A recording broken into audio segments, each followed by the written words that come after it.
나는 브레이크를 밟을 틈도 없이 차를 몰았다. 타이어가 아스팔트를 긁으며 비명을 질렀다. 검은 세단이 인호 일당 앞을 가로막았다. 문이 열리자 싸늘한 밤 공기와 함께 내 숨소리가 새어나왔다. 인호가 눈썹을 찌푸렸다. 먹고 또 어디서 기어나온 놈이고. 그가 칼끝을 비스듬히 들며 피 묻은 혀로 입술을 하찼다. 그 순간 몸이 저절로 반응했다. 나는 한 걸음 앞으로 나갔다. 모든 감각이 살아났다. 공기의 진동, 발밑의 질감, 그들의 숨소리까지 다 들렸다. 프로는 몸으로 기억했다. 오른발이 먼저 움직였다. 옆에 있던 떡대의 관자놀이를 그대로 찼다. 퍽! 두개골이 부딪히는 소리. 그가 그대로 쓰러지기도 전에 나는 앞에 있던 인호의 목덜미를 잡아 그대로 매다 꽂았다. 펑! 바닥이 울리고 인호의 머리에서 피가 터졌다. 그의 손에서 칼이 튀어나가며 쇳소리가 났다. 잡아 죽이라. 조직원들이 동시에 달려들었다. 쇠파이프, 사시미칼, 철제 몽둥이. 한꺼번에 한치의 틈도 없이. 그때 공기가 바뀌었다. 시간이 느려졌다. 숨을 고르고 왼발을 중심으로 회전. 첫 번째 놈의 손목을 꺾었다. 빠각. 두 번째 놈의 무릎이 내 정강이에 맞아 부러졌다. 뚜둑. 세 번째 놈이 쇠파이프를 휘두르려는 순간 나는 그의 팔목을 잡아 그대로 어깨 너머로 던졌다. 퍼덕. 몸이 바닥에 부딪히며 기압이 터졌다. 피비린내가 폭발했다. 바람 속의 피냄새는 멈출 기미가 없었다. 신호는 한 발짝도 움직이지 않았다. 그녀의 눈은 두려움을 눌러 삼킨 채 끝까지 냉정을 붙잡으려 애쓰고 있었다. 인호가 벌떡 일어나 비틀거리며 욕을 내뱉었다. 이 미친 새끼가. 그의 눈은 충혈돼 있었고 피가 입가를 타고 흘렀다. 오늘 네 관뚜껑 덮어빈다. X새끼야. 그가 소리치자 남은 조직원들이 둘러섰다. 10명쯤 됐다. 수가 문제는 아니었다. 이제부터는 감각의 영역이었다. 나는 손가락을 구부리며 숨을 고르던 그 순간 뭔가 번쩍였다. 왼쪽에서 날아드는 칼날. 그 궤적이 그대로 신호를 향하고 있었다. 신호. 생각보다 먼저 몸이 움직였다. 그녀를 끌어안으며 몸을 돌렸다. 칼 끝이 내 등에 꽂혔다. 살을 찢는 감각. 뜨거운 피가 순식간에 등 줄기를 타고 흘러내렸다. 크. 짧은 신음이 새어나왔다. 신호가 눈을 크게 떴다. 오빠. 그녀의 목소리가 갈라졌다. 두 번째 칼이 박혔다. 숨이 들이마셔지지도 내쉬어지지도 않았다. 등뼈 사이로 무언가가 파고들며 폐를 스쳤다. 짧은 숨이 끊기듯 새어나왔다. 크. 나는 신호를 더 세게 끌어안았다. 그녀의 몸이 내 품에서 떨리고 있었다. 세 번째, 네 번째, 다섯 번째 칼이 연달아 들어왔다. 슉, 슉, 퍽. 소리가 들릴 때마다 피가 분수처럼 솟았다. 등에서, 옆구리에서, 허리에서 뜨거운 게 터져나왔다. 몸이 무너지는 게 느껴졌다. 그러나 이상하게도 두려움은 없었다. 그래, 이게 끝이구나. 나는 속으로 중얼거렸다. 그 어떤 훈련에서도, 싸움에서도 느끼지 못한 이상한 고요가 찾아왔다. 신호의 얼굴이 가까웠다. 그녀의 눈동자가 흔들리고 있었다. 두려움과 슬픔, 분노와 절망이 뒤섞인 눈빛. 그녀의 입술이 떨렸고 내 이름을 부르려다 끊겼다. 오빠. 그 한마디가 내 귓속을 때렸다. 그 순간 내 안에서 무언가가 천천히 부서졌다. 살인으로 채워진 세월이 한꺼번에 내 머릿속을 스쳐갔다. 부러진 뼈의 소리, 피가 튀던 얼굴들, 숨이 멎던 눈빛들. 그 모든 게 내 손끝에 남아 있었다. 신호야, 고맙다. 나는 속으로 말했다. 너는 내가 피 속에서 빠져나올 수 있는 유일한 사람이다. 칼날이 더 깊숙이 들어올수록 머릿속이 서서히 명료해졌다. 통증이 아니라 정화였다. 뜨거운 피가 내 몸 밖으로 흘러나가며 모든 죄를 쓸어내는 듯했다. 내 손끝이 그녀의 머리카락을 스쳤다. 그 따뜻한 감촉이 마지막 기억이 될 것 같았다. 그래, 이제 됐다. 이 악몽 같은 살인의 중독에서 벗어나는 길은 결국 이렇게 오는 거였구나. 신호야. 입술이 떨렸다. 힘들겠지만 이건 하늘이 나한테 준 선물이야. 그녀의 눈에서 눈물이 흘렀다. 그 눈물방울이 내 뺨 위로 떨어졌다. 피와 눈물이 섞였다. 뜨거운데 이상하게도 차가웠다. 세상이 천천히 멀어지고 있었다. 컨테이너 불빛이 흔들렸다. 멀리서 누군가의 비명이 들렸다. 인호의 욕설, 조직원들의 발소리, 모든 게 희미하게 들렸다. 그리고 그 사이로 신호의 울음소리가 번졌다. 오빠, 안 돼, 오빠, 제발. 그 울음은 칼보다 더 깊게 파고들었다. 하지만 내 몸은 더 이상 반응하지 않았다. 감각이 사라지는 대신 묘한 평화가 찾아왔다. 이제 괜찮다. 나는 그렇게 생각했다. 살아서 느낀 피의 온기보다 죽어가며 느낀 이 고요가 훨씬 따뜻했다. 바람이 불었다. 바닷바람 속에는 여전히 피냄새가 섞여 있었다. 하지만 이제 그 냄새는 나를 괴롭히지 않았다. 그건 내 죄가 아니라 내 속죄였다. 나는 마지막으로 그녀의 뒷머리를 쓰다듬었다. 그리고 눈을 감았다. 모든 소리가 멎었다. 바람, 파도, 그리고 피의 냄새까지. 시간이 멈춘 듯했다. 그 순간 나는 알았다. 살인은 나를 파괴했지만 그녀는 나를 인간으로 되돌려 놓았다. 어둠이 밀려왔다. 눈앞의 세상이 점점 희미해졌다. 신호의 울음이 멀어지고 파도 소리만 남았다. 신호야, 이제 내가 살아야 한다. 그게 내가 마지막으로 한 생각이었다. 그리고 모든 게 멎었다. 병두 오빠가 죽은 지 6달이 흘렀다. 시간은 잔인하지도 친절하지도 않았다. 그저 흘렀다. 해가 뜨고 피가 흐르고 수술은 이어졌다. 나는 그동안 신장 이식과 간 적출 위주의 수술을 맡았다. 피는 여전히 따뜻했고 수술실의 냄새는 여전히 익숙했다. 다만 달라진 게 있다면 이제 내 손끝에는 아무런 떨림도 없었다. 처음엔 도너의 숨이 멎을 때마다 손이 굳었다. 하지만 이제는 달랐다. 메스의 각도와 깊이, 그것만이 내 관심의 전부였다. 살리기 위해 자르던 손이 이제는 정확히 끝내기 위해 움직였다. VIP는 반드시 살려냈다.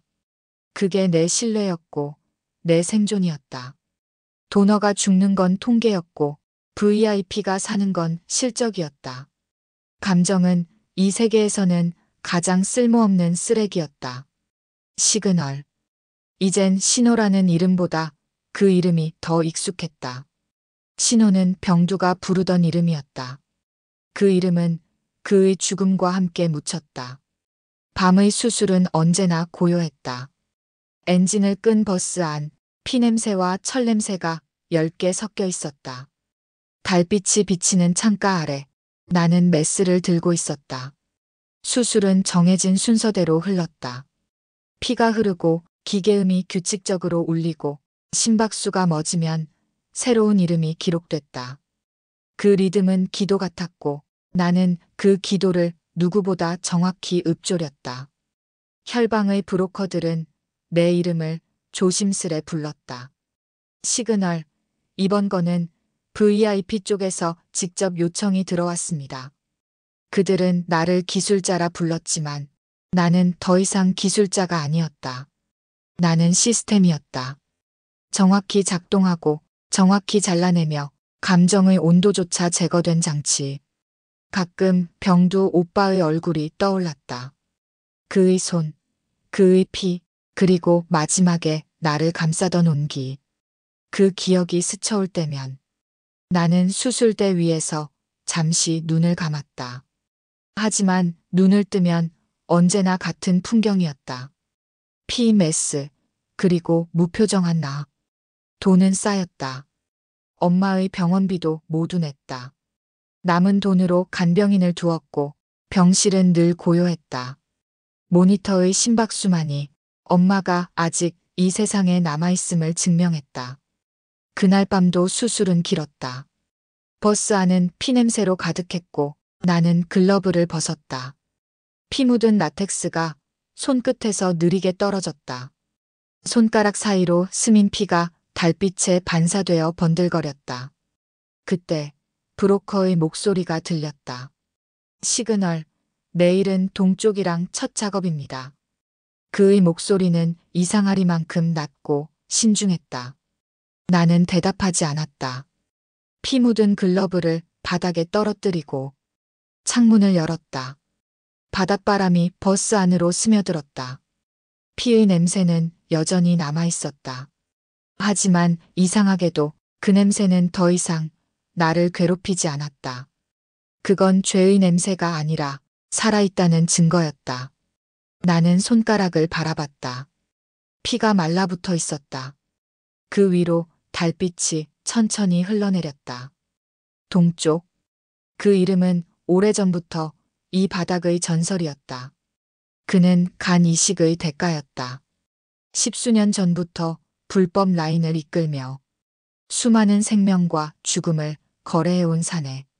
누군가는 그를 피의 수의사라 불렀고 또 다른 누군가는 산자의 장례 지도사라 불렀다. 하지만 어떤 별명보다 오래 살아남은 건 그의 암호명이었다. 동쪽. 그가 연구하던 간 이식 방식은 지금도 업계의 표준으로 남아있었다. 그의 수술은 정확함을 넘어 예언에 가까웠다. 혈관의 온도, 피의 흐름, 그 미세한 차이로 생존율을 예측했다는 얘기. 누군가는 그를 천재라 불렀고 누군가는 악마라 불렀다. 그러나 아무도 그의 얼굴을 본 적이 없다. 그의 수술은 언제나 밀폐된 공간에서 이루어졌다. 작업이 끝나면 버스는 사라졌고 아무도 그 안에서 무슨 일이 일어나는지 알지 못했다. 그리고 이번 수술. 내가 맡은 건 간 적출이었다. 그가 이식할 장기를 준비하는 일. 단 하나의 간, 단 하나의 연결. 동쪽과 나 서로의 존재를 모른 채 이어지는 두 작업. 시그널, 이번엔 일정이 겹쳐. 동쪽 팀이 너보다 하루 먼저 움직일 거야. 동선이 겹치지 않게 조심해. 나는 아무 말도 하지 않았다. 그 말엔 이미 경고가 담겨 있었다. 만나선 안 된다. 동쪽이 움직이면 피의 균형이 바뀐다고 했다. 그는 이 세계의 중심이었고 나는 그 주변을 맴도는 위성에 불과했다. 가끔 생각했다. 그가 정말 존재하는 걸까? 아니면 피와 공포로 만들어진 상징일까? 이 지하 세계에도 한 명쯤은 신이 필요했던 건 아닐까? 하지만 하나는 확실했다. 그가 손을 대는 VIP는 모두 살아남았다. 그리고 그를 대체할 수 있는 자는 없었다. 그날 새벽 나는 수술을 마치고 글러브를 벗었다. 피가 굳어 손가락이 뻣뻣했다. 버스 밖에서는 바람이 불고 있었다. 달빛이 내 손끝을 비추며 피의 잔향을 드러냈다. 그때 문득 생각했다. 이 세계는 두 개의 메스로 유지된다. 하나는 나, 그리고 다른 하나는 동쪽. 서로 만나선 안 되는 두 개의 메스. 하나는 생명을 꺼내고 다른 하나는 그것을 다시 심는다. 그리고 그 경계선 위에서 우리는 오늘도 살아있었다. 아무도 얼굴을 보지 못한 채로. 나는 레지던트 과정을 마치고 이젠 펠로우로 남게 되었다. 낮에는 S대 병원의 펠로우, 밤에는 암호명 시그널. 두세 개를 오가며 나는 여전히 메스를 들었다. 지금의 나는 신장 이식 전문 기술자였다. 신장을 꺼내고 신장을 이식하는 일. VIP만 살리고 숫자만 남긴다. 죽음은 데이터가 되고 생존은 거래가 된다. 하지만 간 이식? 그건 아직 내 차례가 아니었다. 그건 오직 동쪽의 영역이었다. 그의 버스는 언제나 분리되어 움직였고 그의 손끝은 신의 정확도를 가졌다. 나는 그 경지에 닿기 위해 연습했다. 피의 감촉이 익숙해질수록 내 안의 인간은 점점 목소리를 잃어갔다. VIP 생존율 100%. 그게 나의 통계였고 나의 신뢰였다. 도너의 죽음은 숫자, VIP의 생존은 기록. 감정은 이 세계에서 가장 위험한 소모품이었다. 갖다 쓰고 버리는 것. 하지만 아이러니하게도 감정은 병원에서부터 나를 따라왔다. 낮의 나는 환자들의 이름을 외웠고 그들의 가족이 기다리는 복도까지 기억했다. 그들의 손을 잡을 때마다 내 안 어딘가가 미세하게 흔들렸다. 진심이란 건 무섭다. 한 번 스며들면 아무리 닦아내도 남는다. 병원은 내 실력을 빠르게 알아봤다. 신장 이식 수술은 나를 중심으로 변해갔다. 교수들은 내 손을 신뢰했고 환자 보호자들은 내 눈을 믿었다. 수술대 위에서 나는 냉정했지만 그 냉정함의 가장 깊은 곳엔 기이하게도 따뜻한 무언가가 자라기 시작했다. 부족했던 시절엔 감정의 여유가 없었다. 하지만 돈이 쌓이고 명예가 따라오자 내 안에는 다시 인간적인 온기가 싹트기 시작했다. 그건 위험했다. 감정은 수술의 적이었다. 그리고 시그널에게 감정은 곧 약점이었다. 엄마의 병원비는 이미 다 냈다. 이젠 간병인까지 두었다. 중환자실은 늘 고요했다. 기계음만이 그녀의 생존을 증명했다. 그 리듬이 멎는 순간 나는 세상 어디에도 설 자리를 잃는다. 그래서 냉정해야 했다. 온기 대신 정확함을 택해야 했다. 엄마의 심장 이식을 성공시키려면 현실의 병원에선 절대 불가능했다. 그녀에게 맞는 도너를 찾으려면 밤의 세계에 남아있어야 했다. 빛은 나를 구하지 못했다. 오직 어둠만이 필요한 것을 가져다 주었다. 나는 피로 공부했고 죽음으로 성장했다. 혈관을 찾아내고 신장을 꺼내고 봉합했다. 숨이 멎기 직전까지 한치의 오차도 없었다. 그 완벽함은 죄와 생존의 경계 위에서 다듬어졌다. 하지만 진짜 고통은 따로 있었다. 낮과 밤, 빛과 어둠의 경계를 넘나드는 이 삶.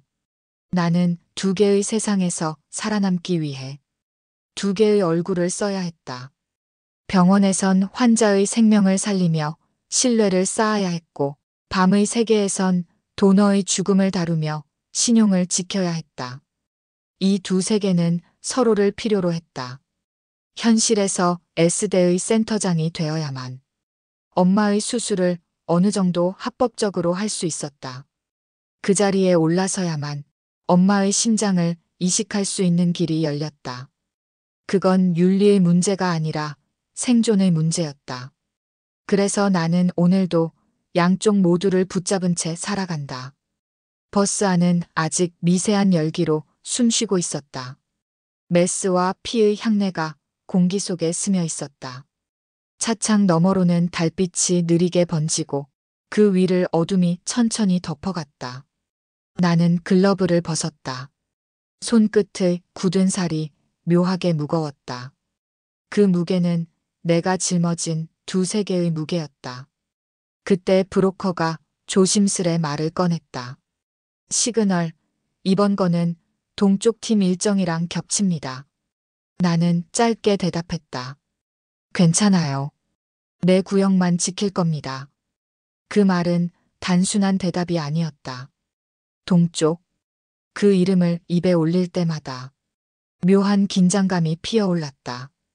외래 진료가 끝나갈 무렵이었다. 존스 홉킨스 연수를 마치고 돌아온 최한준 선배가 전임 교수로 부임한다는 소문이 돌았다. 그 이름이 내 귓가에 닿는 순간 머릿속이 잠시 하얘졌다. 그래, 결국 올 사람이 왔구나. 그는 이미 전설처럼 불리던 사람이었다. 실력, 명성, 그리고 병원 내 정치력까지 완벽한 패키지.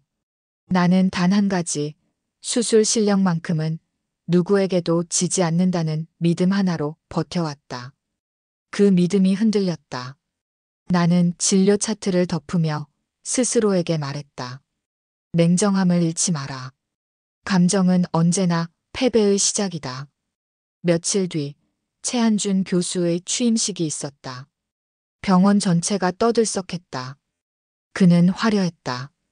자신감 넘치는 눈빛, 누구에게도 밀리지 않는 존재감. 그리고 그날 오후 신장이식 수술이 잡혀 있었다. 나는 그의 수술 어시스트로 배정되었다. 수술방 안은 특유의 긴장감으로 팽팽했다. 수술용 조명이 피부를 태울 듯 내리쬐었고 마스크 너머로 들려오는 호흡음만이 리듬을 만들었다. 한준 선배의 손끝은 섬세하고 단단했다. 혈관을 집을 때의 각도, 메스를 들 때의 안정감. 한치의 흔들림도 없었다. 그의 손은 확신으로 움직였고 그 안에는 묘한 아름다움이 있었다. 수술은 완벽하게 끝났다. 한준 선배가 글러브를 벗으며 내 쪽을 돌아봤다. 신호야, 어땠어? 너도 소문이 자자하던데 나도 괜찮지? 그의 밝은 웃음에 나는 잠시 말이 막혔다. 그 순간 나도 모르게 웃음을 지었다. 선배, 정말 대단하세요. 그는 피식 웃으며 내 어깨를 톡 치더니 말했다.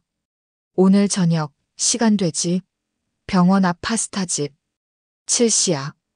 그 한마디에 나는 생각할 틈도 없이 네 하고 대답해버렸다. 그는 미소 지으며 내 앞으로 다가왔다. 마스크를 벗으며 장난스럽게 내 머리를 쓰다듬었다. 귀여워. 그 짧은 한마디가 내 머릿속을 이상할 만큼 흔들었다. 그는 아무렇지 않게 수술복을 정리하고 나갔지만 나는 한동안 그 자리에서 움직이지 못했다. 수술등이 꺼진 수술실은 여전히 뜨겁고 피냄새가 희미하게 남아있었다. 그 안에서 내 심장은 유난히 빠르게 뛰고 있었다. 왜 이렇게 심장이 시끄럽지? 나는 스스로에게 물었다. 그리고 대답하지 못했다.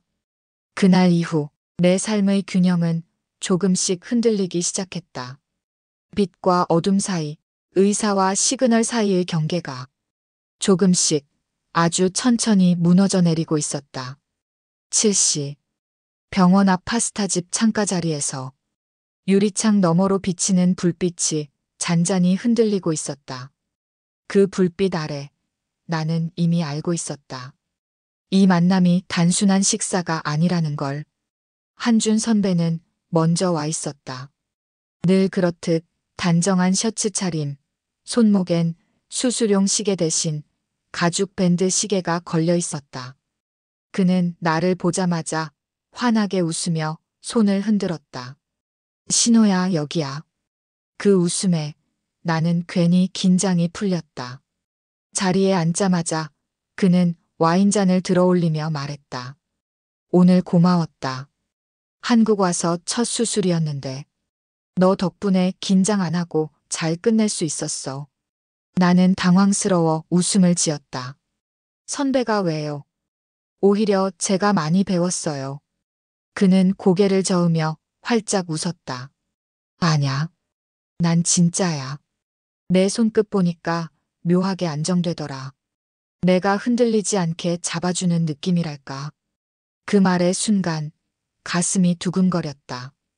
그는 잠시 와인을 한 모금 마시더니 유리창 밖으로 시선을 돌렸다. 예전에 내가 좋아하던 여자가 있었거든. 차갑고 냉정하고 바보처럼 내 맘을 몰라주는 여자였어. 그는 잠시 말을 멈췄다가 잔잔히 미소를 지으며 내 눈을 바라봤다.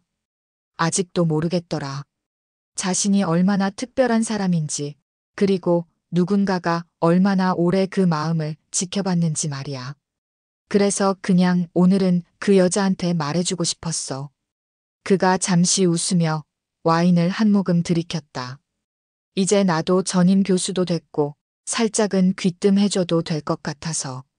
그는 잔을 내려놓으며 나를 바라봤다.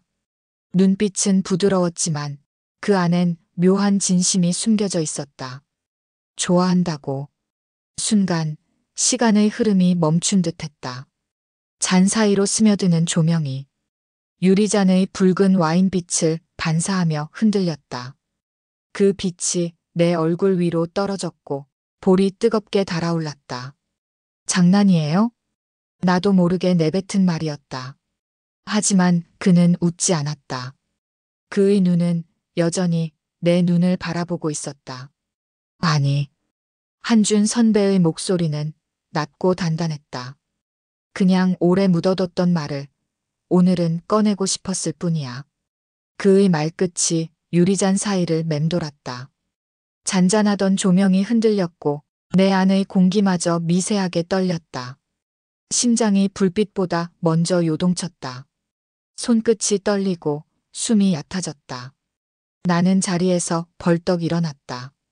선배, 이건 무례한 거예요. 말은 그렇게 했지만 내 목소리는 분명 화보단 당황에 가까웠다. 그는 잠시 날 바라보다가 미소 지었다. 알아. 나 차일 줄 알고 있어. 잔잔하게 웃는 그 얼굴이 더 밉게 느껴졌다. 그래도 기다릴게. 그의 말이 내 뒤통수를 스쳤다. 남자친구는 못 돼도 밥 친구 정도는 괜찮잖아. 그 말에 나는 아무 대꾸도 하지 못했다. 심장은 여전히 뛰고 있었고 머릿속은 복잡하게 엉켜 있었다.